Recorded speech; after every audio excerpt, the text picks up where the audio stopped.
Welcome back to our international viewers, and thank you for joining us once again for our English News Edition.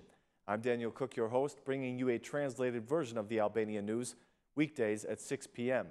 According to the Bank of Albania, the election campaign has brought an increase of withdrawals from the banks. The recent data from the BOA shows that in May, when the electoral campaign began, 222.6 billion lek were withdrawn from the banks. This was 5.8 million lek more than a month ago, and reached the highest level for this year. They say that the withdrawals also peaked in June, the period in which the electoral campaign culminated. The data for this period will be made public by the Bank of Albania in 1 month's time. Some time ago, the Association of Hydrocarbons said that in June, the consumption of fuel increased by 40%. The association said that traveling had increased because of the campaigns. It is difficult to evaluate the precise amount of money that the political parties spent on the electoral campaigns because of a general lack of transparency.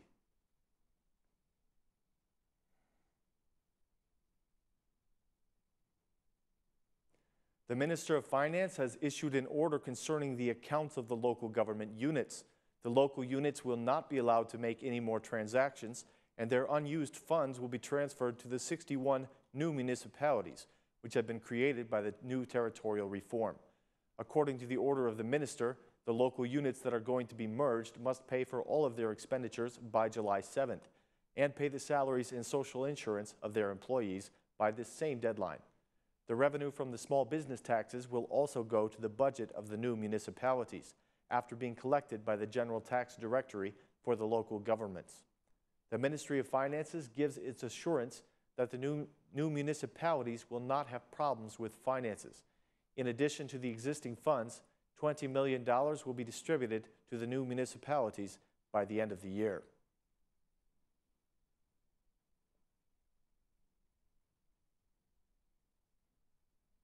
The Socialist Party will gather together in September to reorganize all of its structures, a process that is almost 2 years overdue, according to the expiration of the member mandates.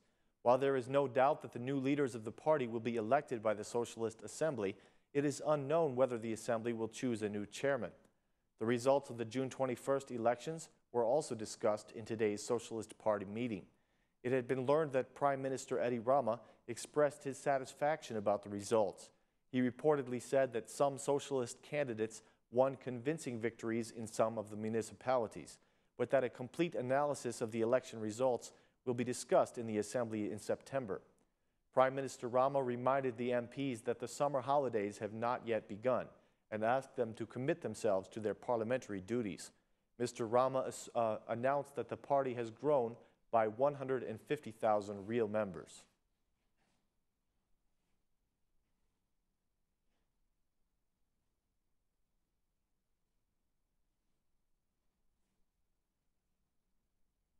At the first meeting of the Democratic Parliamentary Group after the elections, Chairman Lulzim Basha forcefully denounced the abuse of the electoral process. As part of his list of concerns, the opposition leader mentioned the nomination of candidates with criminal records and added that with these nominations, the two leaders of the ruling coalition ignored the citizens and the opposition. Basha said, "These elections were marked by the unprecedented act of nominating the representatives of crime, even after the rejection of this practice by the people and the opposition." Mr. Basha said that there was manipulation, pressure from the police on the Democratic businessmen, physical violence, and threats against the Democratic candidates and supporters. He continued, "Like never before, the engagement of all state structures, tax inspectorates, educational departments, and especially police in the electoral campaign brought violence, attacks, and intimidation against the supporters of the opposition candidates. The Democratic Party has already started drafting an extended report on the elections, which will cover any irregularities. The document will be submitted to all the international chancellors as soon as it is ready." Mr. Basha went on, "Myself and the other leaders of the Democratic Party have the great responsibility to analyze the results of these elections in depth. We are ready to recognize our faults and shortcomings, as this will make us even stronger. The votes of those who believed in us will be the basis of our recovery. We will analyze our victories in order to make them an example, but we will analyze our losses as well, to draw lessons and to get ready for the next battle."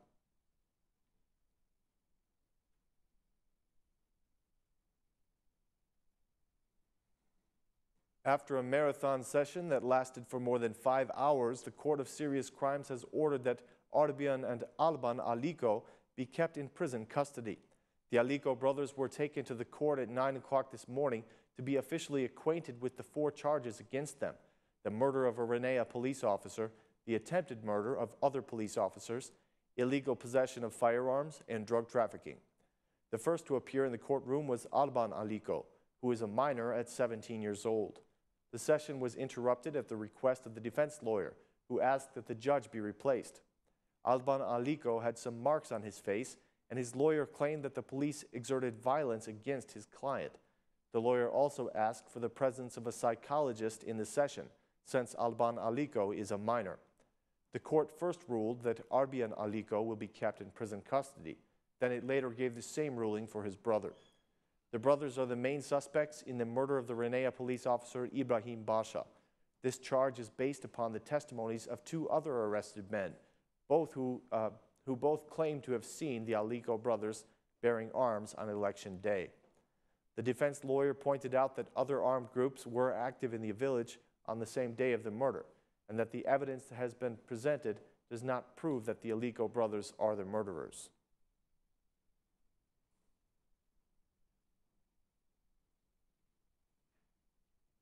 The ruling of the Court of Appeals to return Arben Froku to prison is raising the suspicion of the High Council of Justice concerning how the original decision to set him free was made. The High Council of Justice now plans to review the original ruling and uncover the process by which Arben Froku was set free. 48 hours after the Court of Appeals sentenced Arben Froku to life in prison, he is now an internationally wanted man. Froku is charged with the murder of the police chief Dritan Lamai back in February of 2013. It has been learned that he fled the country a day before the local elections. To add to the severity of the situation, it is unclear how Arben Froku left the country because he is not registered in the TIMS system. It remains to be verified whether he left the country using a false identity.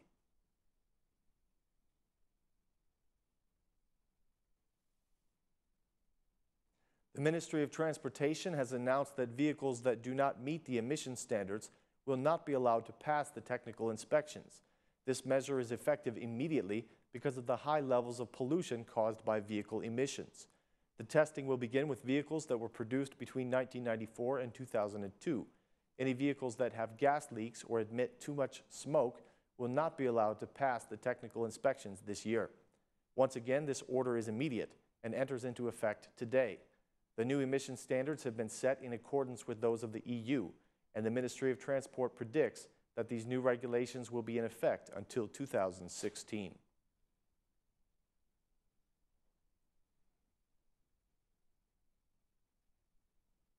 Thank you so much for choosing Aura News as your source for English updates. Please join us again tomorrow at the same time. Thanks, and have a great evening.